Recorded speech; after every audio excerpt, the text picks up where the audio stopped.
What's up, everybody? I'm Marcus. I'm Ryan. And together, we are the Northwest Sports Fanatics. We're here today to go over our weekly NBA power rankings and some of our NBA players of the week from the Eastern Conference and also the Western Conference. So without further ado. All right, let's start it off. So Northwest Sports Fanatics NBA Power Rankings Top 5. Let's start off with number 5. Who is it? And it is the Miami Heat. Okay, the Heatles. The Heatles, right? You're 30-12. Right, you had wins with the Bobcats by 8 in overtime. That scared a lot of people, I know, obviously, there in South Beach. Mm-hmm. Then you lost the game to the Hawks by 7, and that was no Al Horford? Yeah, wow. No Al Horford, right? Then you came back and beat the Celtics, and they have Rondo back, but they're still not the same. You won by 7. You play the Lakers tomorrow at home, so that's going to be a win for, obviously Heat. You know, you'll have some celebrities there, but that's about it. They are coasting right now, like you've been saying, like we've been saying the whole time. LeBron, Wade, and Bosh are averaging 60 points per game. Mm-hmm. So even though they're coasting, they're still getting their production done. I do like what Chris Anderson, Norris Cole, and Michael Beasley have been doing lately. A little bit more energy, a little bit more flair. Mm-hmm. They're going to need that for the big three to help them. 22 points per game for those 3 guys. And I think that's a real key stat. You know, I'm not talking about Ray Allen and some of these other guys we need to step up as well. Any key stats for Miami or anything you've noticed lately? Some key stats that I've noticed with Miami, of course, shout out to Beasley, fellow DMV representative. So he's averaging 9 points a game off the bench. But key stats for the Heat. Check this. The Heatles. Dwayne Wade, points per game, 18.9. Okay. Wow. All right. That just don't sound right coming out my mouth. Right. Dwayne Wade under 20 points a game. Right. Okay. So the next one, Chris Bosh. Okay. 16.3 points per game. 100 million man. You paying 100 million for 16.3? Well, I guess your third option in scoring, you want them to be somewhere between 15 and 19, but that's a lot of money to spend, you know. The Heat, they like that Adam Sandler movie. They waiting for the click to fast forward to the playoffs. So. Right. That's how it goes sometimes when you're the Miami Heat, though. You're coasting. There's no motivation right now. I think it's funny that, too, when we were going over some stats, and it said that maybe LeBron should do a Richard Sherman and say, I'm the best in the world, and then that would kind of fire their team up a little bit, you know, even if he doesn't truly believe it or not, and maybe that would give him the spark. But at number 5, we have the Miami Heat. They will start moving up and down in the rankings, but obviously coasting like they normally do. Coasting. And number 4. Number 4 is the San Antonio Spurs. OGs. The OGs. 32-9. Been playing pretty well. You beat the Jazz by 4. Lost to the Blazers by 9 in a real tough game earlier in the week. But then you beat the Bucks, the worst team in the NBA, by 28. So that obviously gives you some confidence, right? And then you're playing the Thunder tonight. So obviously that's going to be a key matchup at home.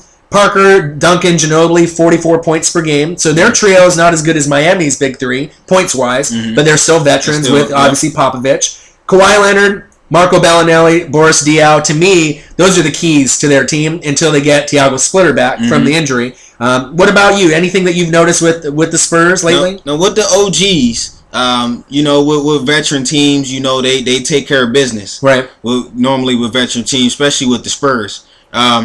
18-1 against teams under 500. Wow. So they're taking care of business. Right. But on the flip side of it, they're 1-8 versus the Blazers, Rockets, Thunder, Clippers, and Pacers. It's an alarming stat, so it kind of shows you as we go to the playoffs. I know a lot of people want to say Oklahoma City and the Spurs are the best teams in the West, and that may be true, but I think with the Blazers, the Clippers, the Warriors, pretty soon you're going to get a little bit closer and closer, and then people are going to start maybe taking those other teams for granted and moving them down a little bit. Pop, you got to fix that out there, man. I think so. The key competition, you want to win against the good teams. Exactly. Anyone can beat the bad teams, and there's a lot of them this year in the NBA. Exactly. So obviously, we'll see if the Spurs can do it. See if they can move forward. So going to number 3. Number 3. So this was kind of tough for me because it's been pretty close, but I think we'd have to go with the Portland Trailblazers. You know, the hometown team, the Blazers, Rip City. We're 31-11. We had our hardest stretch in the year in the Texas Triangle, where we had to play the Spurs, the Mavs, the Rockets, and the Thunder, all on the road, and those are all playoff teams. Wow. So we didn't really know how we would come out. I know with me talking with a lot of Blazer fans and friends, we were hoping for 2-2, and that's what we got. But we got the 2-2 in games we didn't think we were going to get.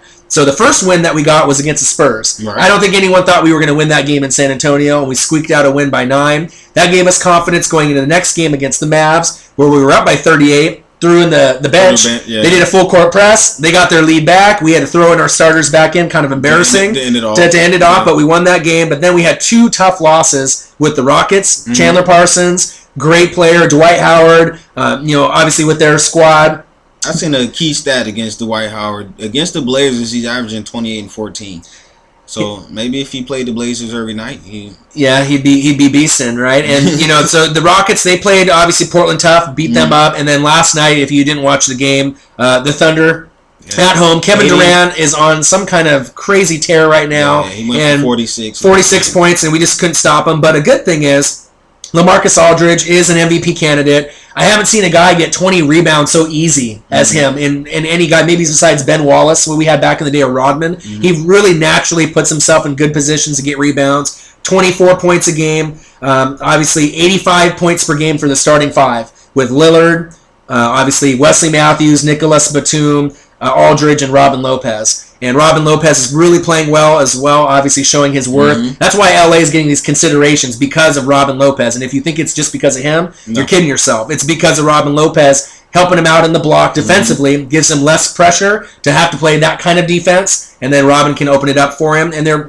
passing the ball great. So, awesome. Very unselfish. It's great to see for the Blazers, but one key stat I want to throw out there, Mo Williams and C.J. McCollum. I know we've been talking about them CJ, man, lately. 15 points per game off the bench, and they're just getting going, especially C.J. McCollum. This is only his 7th, 8th, 9th game in, and just imagine once he gets in towards after the All-Star break, he should be hitting his peak. What about the Blazers, too? What shows, what are some of the signs that the Blazers are moving in the right direction?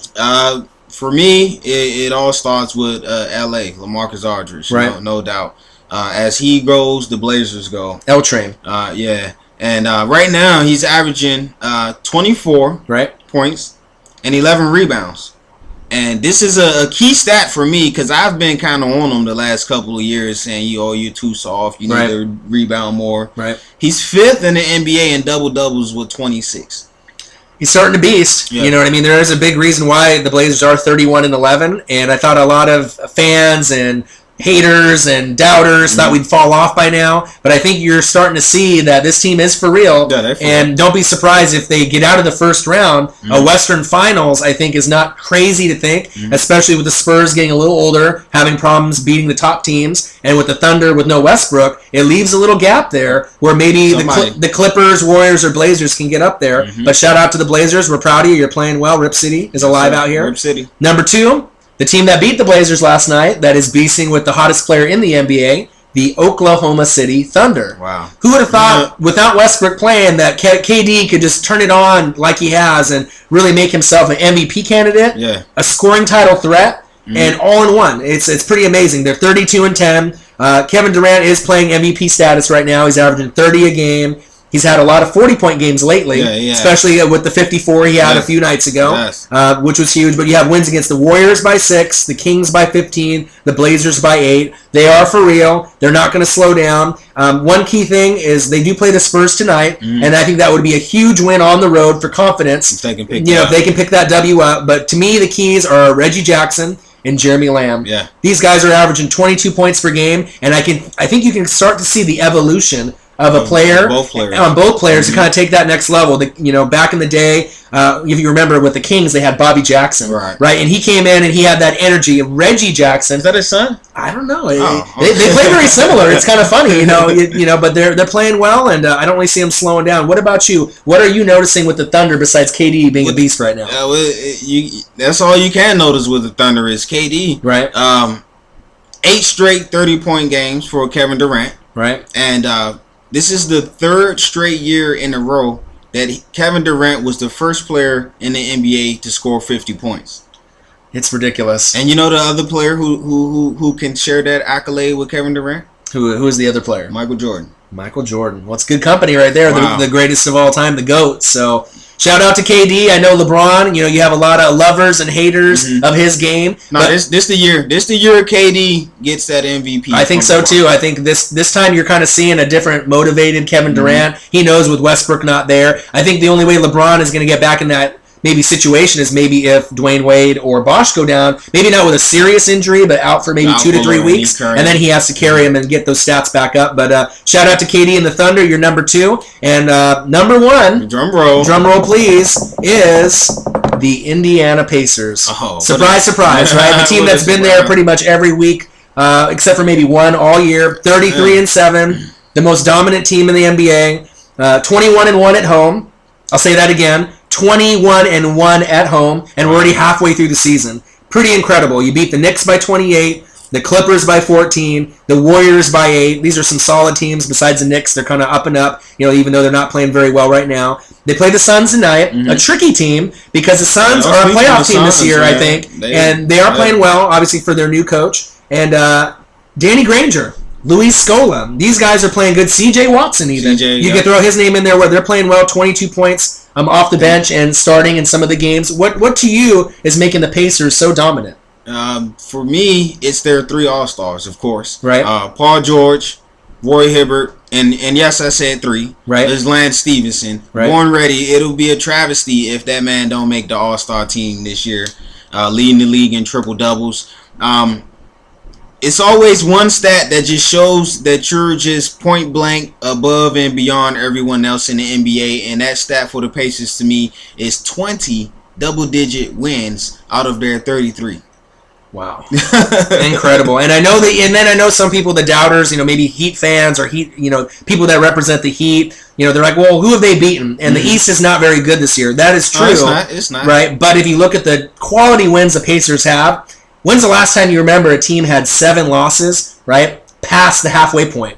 I don't really remember any time in the last, at least couple years where a team had that little amount of losses and is playing defense on the highest level. Man. Yeah, it's really impressive, man, what they're doing. And I think right now, too, even though the Heat are coasting, I think some people are starting to hop off the Heat wagon and start to hop on the Pacer wagon, because it does look like the Pacers, if they get home court and it comes down to Game 7, it might not be the same result as last year. It might be going to be in Indiana. It might be Paul George, taking his team to the next level, to the NBA Finals. It's very possible. Yes, sir. So there you have it, our NBA weekly review. We'll be back with you guys next week. But before we go, I got to give a shout out to the NBA Players of the Week. All right. In the East, of course, Mr. Paul George. Right. He averaged over 30 points a game for a 3-0 week for the Pacers. Yeah, Kobe Jr. Kobe Jr. Right. And he scored 36 against the Clippers the other night. Right. And in the Western Conference, who else? Mr. Kevin Durant. KD. This dude is on a tear right now. He's averaging 39. He averaged 39 points, 6 assists, 4 rebounds. Woo! And he had that 54-point game against the Golden State Warriors. Yeah, it's a beautiful thing to watch when a guy is in the zone. After they hit about 25, you just know that he can throw up pretty much anything. Wow. Fadeaways, hook shots, like anything is going in, and he is playing on that next level. So shout out to Kevin Durant and Paul George. One day we'll get you guys on this show and we'll talk basketball. So stay tuned for another video shortly. We'll have one obviously posted every few days here for you. Northwest Sports Fanatics. And yeah, I got the sweatshirt on.